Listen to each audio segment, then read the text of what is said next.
Hi, my name is George Papadimatos. I'm an actor and comedian. I live in New York. I just want you all to know that I just done an interview with Keith Andrew, who's a terrific guy and a great interviewer, and I highly recommend and support anybody to, let's do that again. Let's cut that. Can we do that again? Yes. We start over? All right, ready? Hi, my name is George Papadimatos. I'm an actor and stand-up comedian. And I just got interviewed by the terrific Keith Andrew. And I highly recommend it to all my actor friends out there and even potential actor friends that I don't know yet. Okay? Keith Andrew is a terrific guy and a great interview. So I support him, and I think if you can get interviewed by him, you'll be fortunate. All right? Get out there. Let's support each other, people. Let's do it. Keith Andrew. Cool dude. Ladies and gentlemen, I am here with my good friend George.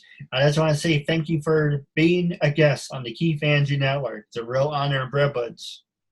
Thank you very much, Keith. I really appreciate it. Today is also my dad's birthday, who is Jimmy Papadimatos. I'm George Papadimatos. And we're celebrating his birthday. My birthday was 3 days ago. Father's Day I was born on, which is this Sunday. So this is for Georgie, Jimmy, and for you, Mr. Keith. Pleasure to see you. No, likewise. So first off, I'm going to take the time to wish your father a happy birthday. Thank you so much. He's in heaven right now, but thank you. Gone with us 15 years, always heart and soul. Thank you. Hey, it's the thought that counts, right? Now, for people who want to know what my talk show is about, the whole point of my talk show is to show people that even with having a learning disability, if you can pick it up because I'm really hard at pronouncing names, I'm able to show you that labels do not dictate who you are and who you're going to be. You should prove to them you can stand mouth to something. So hashtag break the label. So that being said, half hour, 30 minutes of your time, say anything you want, talk about whatever you want. It's PG-13, but you do have the freedom of speech to say whatever you like. And starting off, what can you tell us about yourself? Well, I'm born and raised in Mineola. First, let me say also, I could not tell that you sound great. And like I said, as a Greek with a long name like Papadimatos, my childhood friends still have problems saying my name. So I couldn't tell. You sound terrific. You sound great and you look great. I'm born and raised in Mineola, which is in Long Island, New York. I'm an actor and stand-up comedian. I'm also known as biggest Yankee fan in Mineola. If you Google biggest Yankee fan in Mineola, it takes you right to my website, and you can see my profile and everything, my website. And look, I even have a Yankee. I'm a big Marvel superheroes fan too. So I have my Yankees and old school Spider-Man, Captain America, Iron Man from the 60s drawings here, which I love. It's a big part of me. I'm a big fan of the Yankees, of comic books, of film, music, everything. But acting is one of my true loves. I studied with Chaz Palminteri, Chaz of The Bronx Tale, award-winning actor, director, producer, Chaz Palminteri, for 5 years. And he's my mentor. You know, my dad's my spiritual mentor, and Chaz is my acting mentor. They're very similar people in the fact that they're both genuine. They're both real. You know, a lot of times in life, and particularly in Hollywood, you might come across a lot of people that aren't too genuine, that are always opportunists or trying to, have an ulterior motive to, use you or something.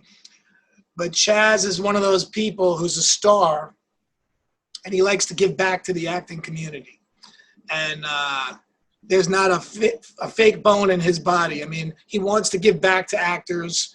Just being in the room, if anybody ever has the opportunity to take a class with him, I highly recommend it because you become a better actor the first day. And, I've learned so much with him. He's such a natural. And I've gone on to do I've recently, I had a guest star role in The Deuce, which is no longer running now. It was on HBO. I played a detective in that show, and it got canceled. It had one season after that, but I'm in season 2. You can catch me a little bit in there. I was in Netflix's, which is now Disney-owned, Daredevil. Which was a huge thrill for me because I'm a comic book guy and a Marvel guy. So for me, that was like,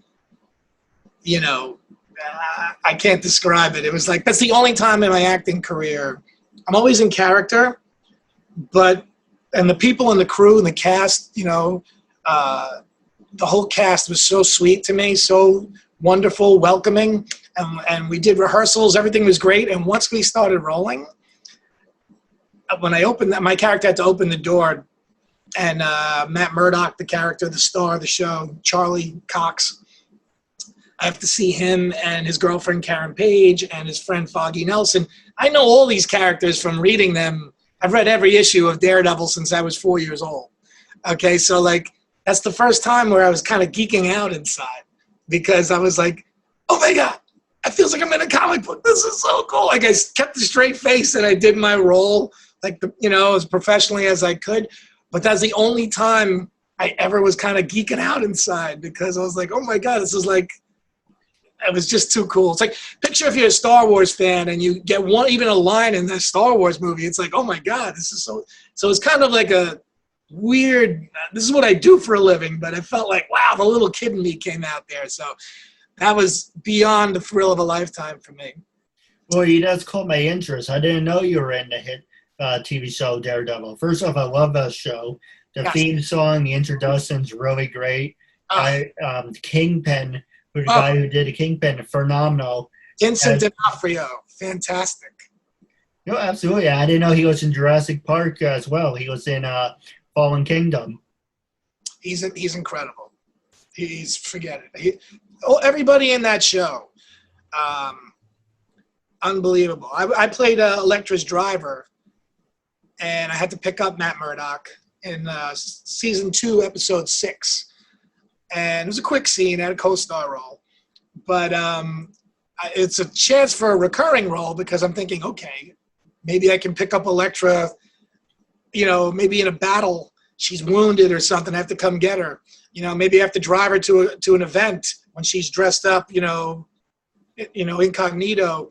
Or maybe the Punisher shoots me, or something. Well, you know what I mean? What a way to go, But her character, got killed off. And in Daredevil mythology, we know she comes back.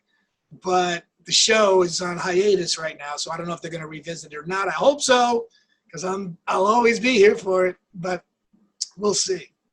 Well, one more question about Daredevil. Yes. Do you still keep in contact with any of the cast? I haven't in a while. I saw a couple of them. I was on a Daredevil panel at Comic-Con, believe it or not, about 2 years ago in New York City. Not the Javits, but the Big Apple Con. And I got to see a couple of guys. I got to see a couple of characters people that I worked with that one time, and a couple of people that I didn't work with too that were also in the show. But that's the last time I've really talked to them. But I would love to, because they were all so welcoming and so. I mean, literally the second I walked on the show, on the set, they just came to me and were like, welcome to the Daredevil family. Thank you. And when I told them, I've read every issue of original Marvel Comics going back to the birth of Marvel Comics. I know everything about your show, your characters, and you guys really do it justice. Let me tell you, it means so much. And that made them so happy because they're like, oh, wow, you really know all the stuff you read all. I'm like, oh, yeah. And you guys do it perfect. So that really made them feel great. So I would love to see them all again soon. I've met a couple of people here and there from the show, like I said, from Comic-Cons and stuff, but not socially otherwise. I would love to, though. Well, like I said, if we're ever in the same area, we should get lunch or something. Hey, I'll have lunch anytime. You don't got to twist my arm. Now, the next question I was going to ask you, what was it like being on a panel? Because I've been sure there's actually a Hudson Valley Comic-Con, if you're interested. I can send you the information about it. It's in Sure. Poughkeepsie. Sure. And I've been trying. Oh, go ahead. I'm sorry. No, go ahead. After you. No, it's in Poughkeepsie, and I'm like, oh, I'm not a big star or anything. I'm still a D-lister. Long story why I picked a D-list. But the long story is, D is for disability. I'm showing you as a disability. I can still mount to something. People say they're A-listers, they're B-listers. Well, besides having a disability, I'm a D-lister because I'm working my way up. You're an A-lister to me, Keith. All right. I appreciate that. Don't let anybody tell you anything else. You got to believe in yourself. You're doing terrific. I applaud you. Fantastic. Keep it going. Yeah, I appreciate that. And I called Comic-Con in Poughkeepsie and say, I know, they're like, oh, you can have a table. Do you have anything? I'm like, not really. No one knows who the hell I am. And but the one thing I'm very interested in is doing a speaking engagement. Now, for you, you're a big star, and I'm going to ask you about a couple other films that you are in. Far from a big star, but thank you. I'll take that. I'm working my way up the ladder. I got a ways to go, but thank you so much. Hey, you help me, I help you. It's a win-win. Yes. And you'll have your Jimmy Fallon TV show one night, and I'll be on that show with you, and we'll both be A-stars then, okay? So, yes. Well, what was it like being on stage doing a panel? That was fun. I mean, I got a big mouth. I'm always ready to talk. So, I'm very, my dad gave me, my dad had the innate ability he was so genuine. And if he met you for 1 minute, just a minute, it was real. It was genuine. He made you laugh and feel great about yourself. So people were universal to my dad, and there was no race or color. We were all the same. Nobody's better than anybody. He taught me when I was a little kid, it didn't matter if you're the owner or the dishwasher. We're all the same. They're not better than you. You're not better than them. We're all the same. And so my dad always had that ability to, even if he didn't know a lot about whatever the subject was, he knew people and he could really make an impact and relate. So anytime, even though I was only in one episode, but I know the whole story of Daredevil and I watched the show religiously. So, and I didn't really know the co-stars that well. I only met them the one day, but, I know how to get along with people. And I used to bartend too. And I've bartended in the past for many celebrities, whether they were actors, directors, ball players, all kinds of different celebrities. And they always wanted me to work their parties because, I just treated them like, I wasn't, oh, let me get your picture and let me get you. Now, if they wanted to, that's fine. But I was like, hey, I loved your work and I think it's terrific. And they would just thank you, and we would just, I treat them like regular people. And that's how my dad was, So the panel was a blast because I'm always up for a good time. And especially if it's something I believe in and that I love. So yeah, it was really great.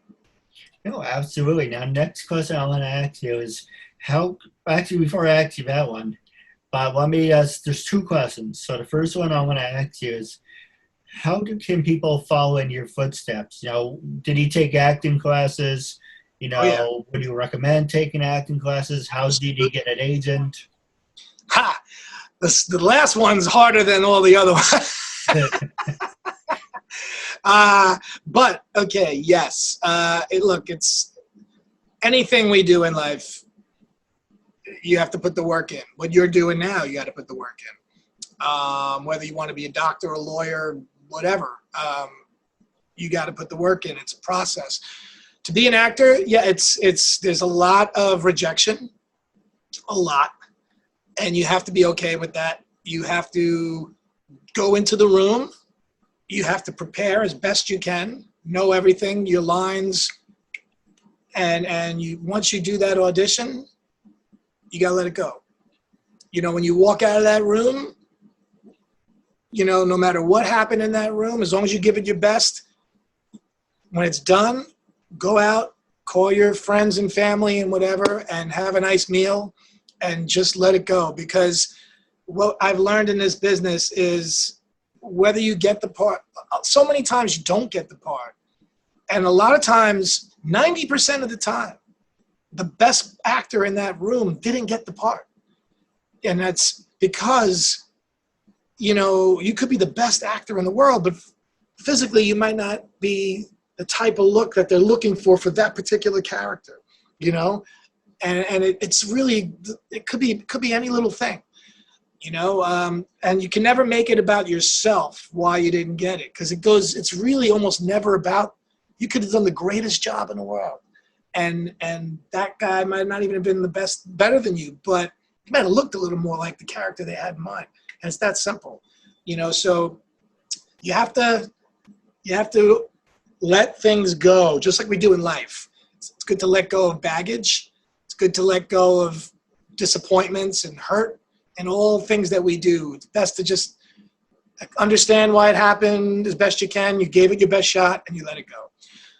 But I highly recommend acting classes, of course.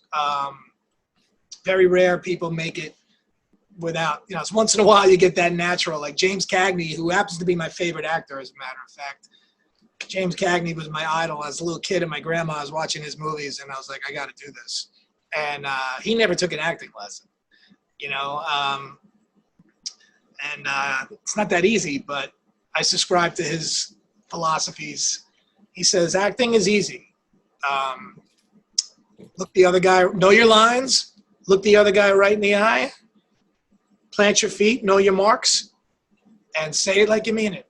And that's it.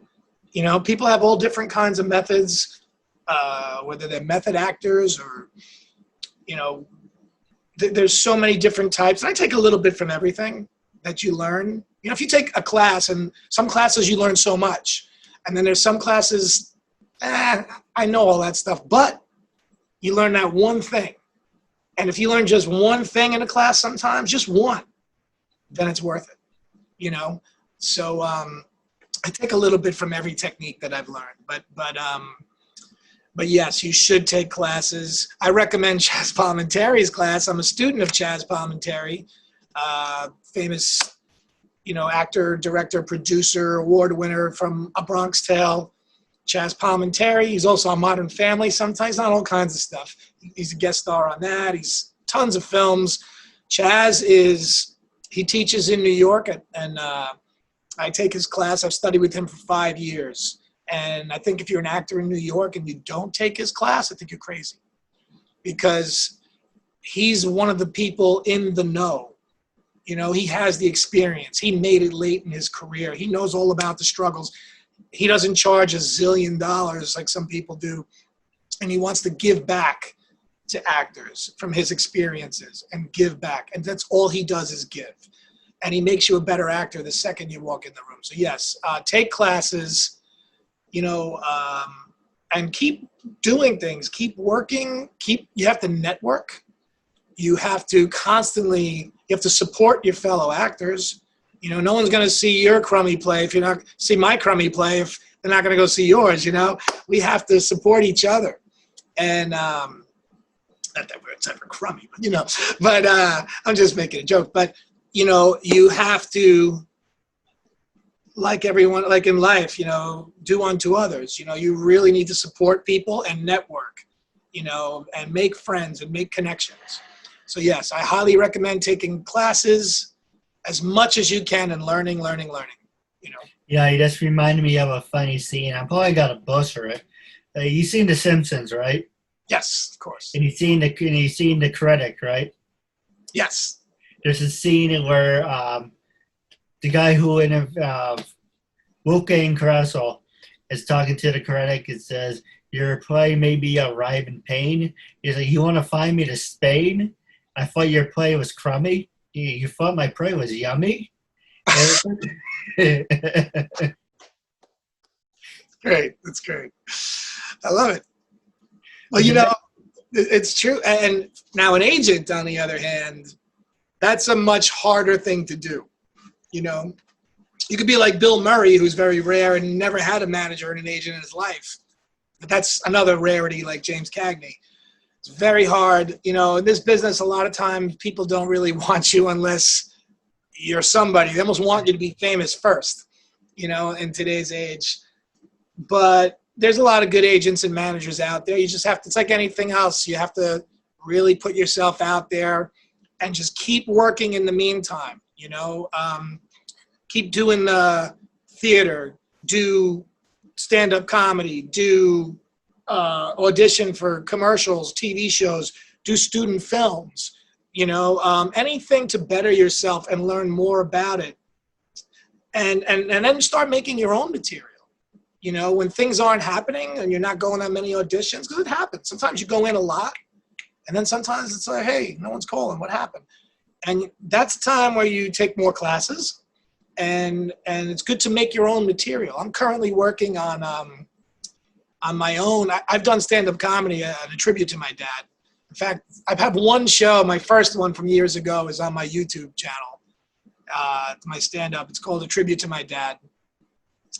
And I'm in the process of doing a one-man show to honor my dad, because he was my hero. And I'm actually also currently writing my own TV sitcom, which has to do with my growing up, you know, my family growing up Greek, you know, in the town of Mineola. And there's a lot of funny things, and it has to deal with my dad and my mom, and there's a lot to it that I really can't get into right now.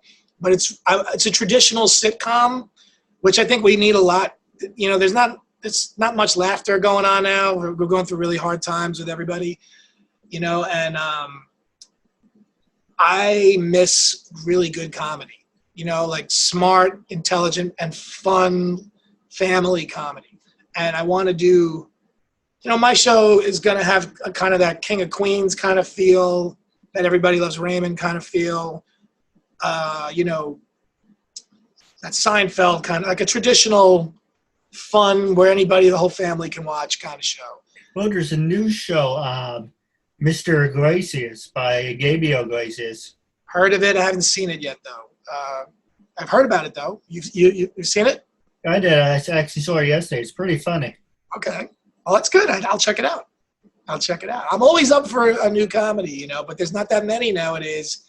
There's some, but we need more laughter in this world. Right. You know, we really do, and I need to do that for sure. I just started a play also, if you want to know. I did a play called Broken Windows. We did it in a theater festival in the city, and I was told it was the best of there were 16 plays going on, and I was the lead in the show, and it was probably the best role I've ever had in my life. And we were, you know, we also got Lawrence Gilliard from The Deuce to also be in it with me, and he was fantastic. Lawrence he's fantastic in everything. He's been in The Wire. Lawrence has been in The Deuce. He's been in Walking Dead. I mean, he's in so many. He's got credits a mile long. So it was an honor I worked with him on The Deuce, and one of our main characters broke his leg 2 days before we were supposed to go on. And I had to get a replacement. And it's a 2-hour show almost, and it's a lot of dialogue. So we canceled the first 7 shows and tried to do the last 2, and I had to find somebody. We all were looking for anyone. And I called Lawrence, and out of the kindness of his heart, because I learned to play, I actually got the lead role because someone got fired from the lead, and I got it. I had to learn it. I learned it in 10 days. And so it's an hour and 50-minute show.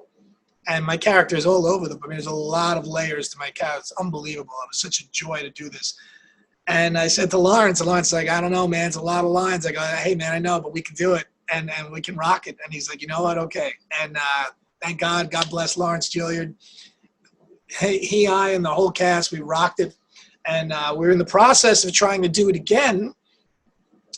We were signed to play in another nice theater in July and August. They were going to promote the heck out of the show. But unfortunately, you know, COVID happened, and the lockdown, and all of Broadway and the theaters and everything are done now. So that's pushed back, and then we might be in the process of trying to film it while we're waiting. So we might try to do that to see how it goes. But we do want to go back to doing, you know, in live theater because it's a really, really beautiful, incredible, powerful play. You know, and best thing I've ever been a part of as far as it just, and we need to get it out there more. It has to be seen. It's really, really great. No, absolutely. Now, I do have a couple questions for you off the air. Yeah. The timer's about to go off. Okay. The first question is, how can people follow you on social media? Are you on Twitter, Instagram, LinkedIn? I am on Twitter. I'm on Instagram. I am on Facebook.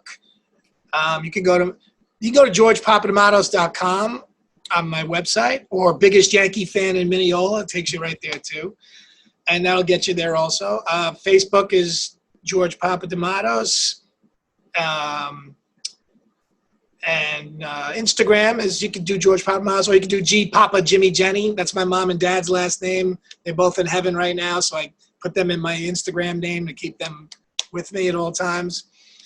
Yeah, LinkedIn, I'm in there too. I don't use it as often as I should, but I'm in there. You can reach me there too.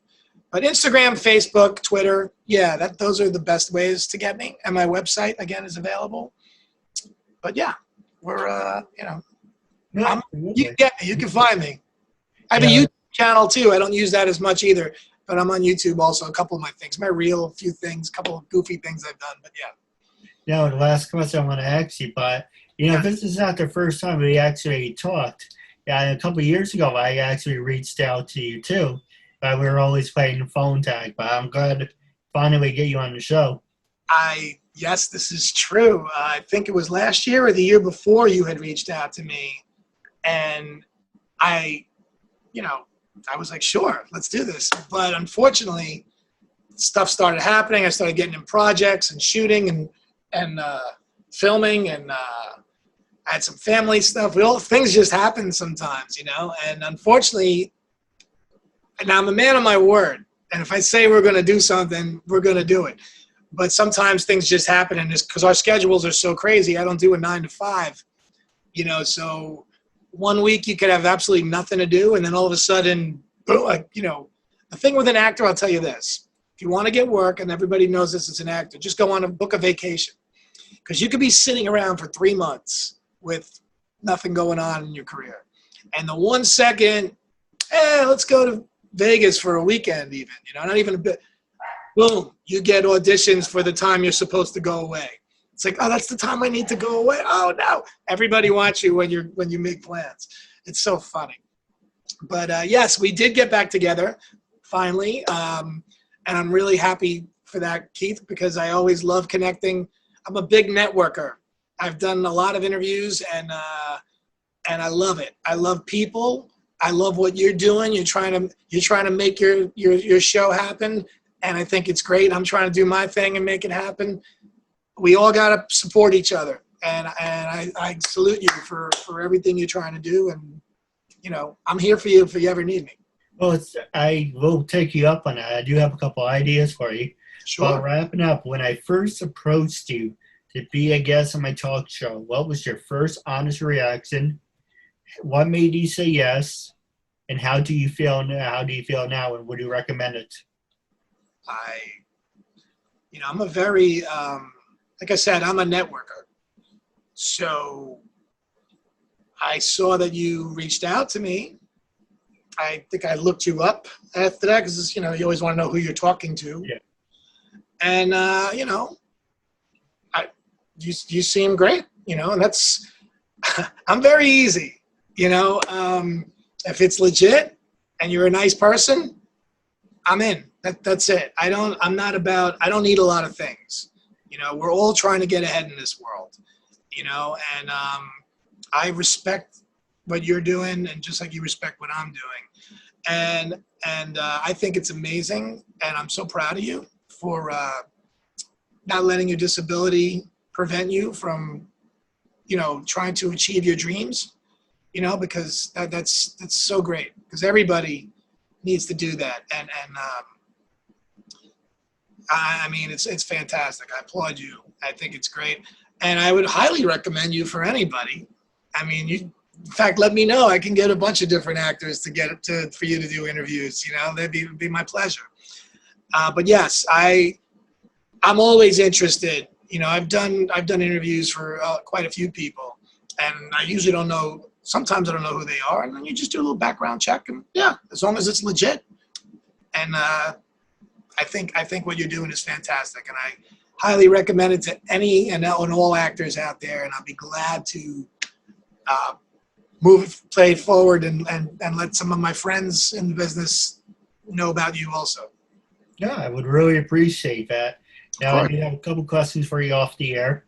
Yeah. About wrapping up our interview segment, it was a real honor and privilege having you as a guest. I'm looking forward to part 2 down the road. Hi, I'm Paisley Blackburn. I'm Ashley Burgess. Hi, my name is Jeanette Abney. Hi, I'm Sharon Spink. Hey, this is Samantha Moore. Hi, I'm Melody Jones. Hi, my name is Becky Yee. Hi, you're watching the Keith Andrew Network.